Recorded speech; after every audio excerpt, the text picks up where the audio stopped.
What's up, y'all? Welcome to the PAX Capital Podcast, where we talk about wealth, business, mindset, and other tips and resources that can help you grow in all areas of your life.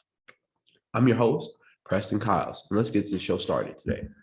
So, the reason why I decided to start this podcast was because I understand that people out there, they want to get better in their lives, but some people don't know exactly how. They don't have that step where they can go from level one to level two. They don't have that intermediate step. So I want to be able to provide people that step and getting to the next level.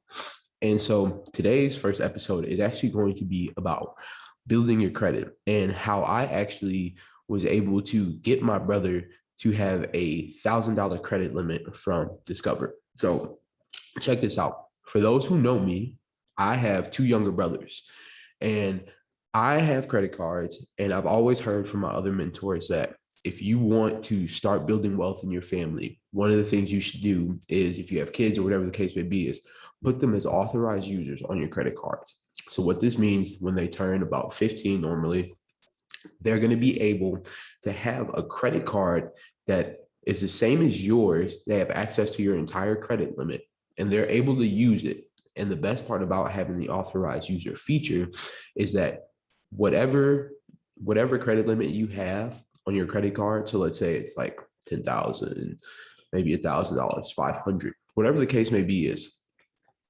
when you add someone as an authorized user, normally depending on what company you use, but in about 30, 45 days, once they have realized, like credit bureaus have realized that you made them an authorized user, that credit account starts reporting on their credit report. So technically that means you've built them a credit report already just by adding them as a user on your credit card.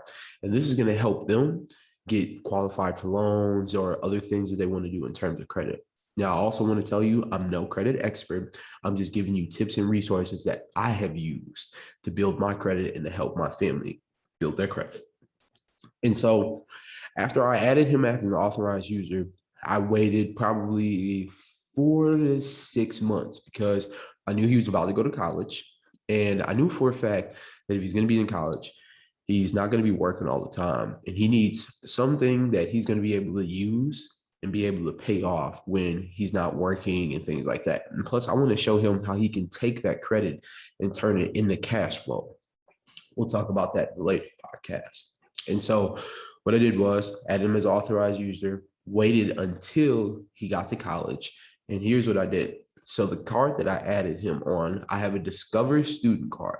So Discover literally makes this credit card for college students. And it's perfect because if you're a college student, 9 times out of the 10, unless you had a loan or was an authorized user on someone else's credit card, you really didn't have a solid credit history or credit profile, whatever the case may be is.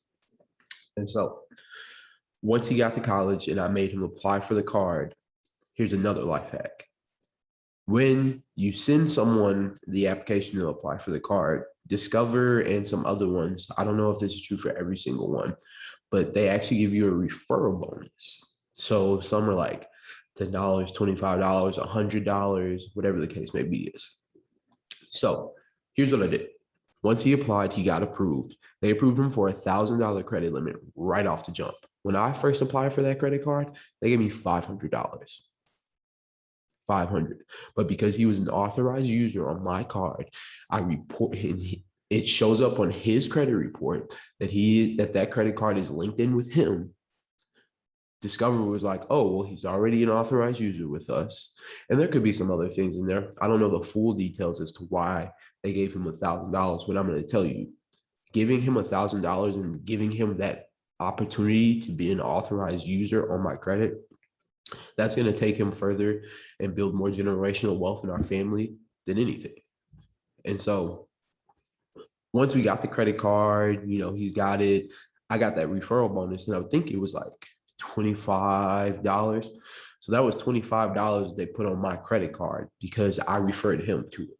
So I just wanted to bring that story to light because I want people to understand, we have to build generational wealth somehow. And no one taught me that. I kind of just learned and figured that out. I mean, I guess you could say that people taught me that because I listened to a lot of other podcasts and things of that nature. But really what it is, man, is just you have to start taking that initiative. If no one else in your family is going to build generational wealth, then why not you? Why not start with you? And that's what most people need to understand is it has to start somewhere. And if it starts with you, great. But if it doesn't start with you and someone else is doing it, as long as you can get on that way, oof, excuse me, that's all that matters.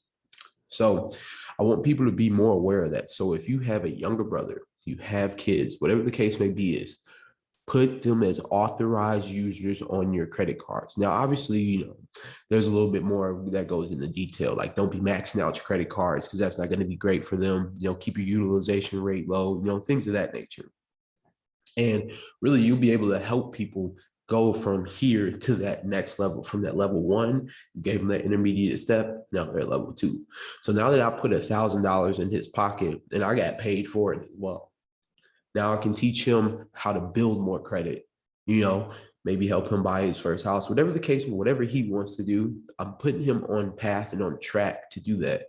And my other younger brother, he's on the credit card as well. And he's only terrible brother. I forgot how old he is. But when he turns 18 and he decides whether he wants to go to school or not, I'm going to have him apply for a card too, because he's been on my credit card for years. And now he's going to be able to get higher limits, more access to things that we once didn't have, And that's the whole point of generational wealth, is being able to not only get myself wealthy, but to be able to pass it down to other generations. And that's what I want to do. So that being said, that was our first podcast episode. I really hope you guys appreciate it. Also, do me a favor, go check out our sponsor, Team Dream Chasers Basketball Academy. Go get your shirt that Eat, Sleep, Invest, Repeat. Because you got to invest, man. Generational wealth is about investing. Actually, anything you do to be great is about investing. Whether you want to be a great basketball player, whatever you want to do, building a business, you got to invest, whether it's time, money, effort. There's always going to be some sort of investment that life is going to pull from you. So I hope you guys enjoyed this podcast. Check out Team Dream Chasers, teamdreamchasers.com or at TDCBA Academy on Instagram, Facebook, and Twitter. Once again, that's at TDCB Academy on Facebook, Instagram, and Twitter. And check out our website. Well, stay tuned, and we'll be back for another episode of the Pack Capital Podcast. Until then, peace.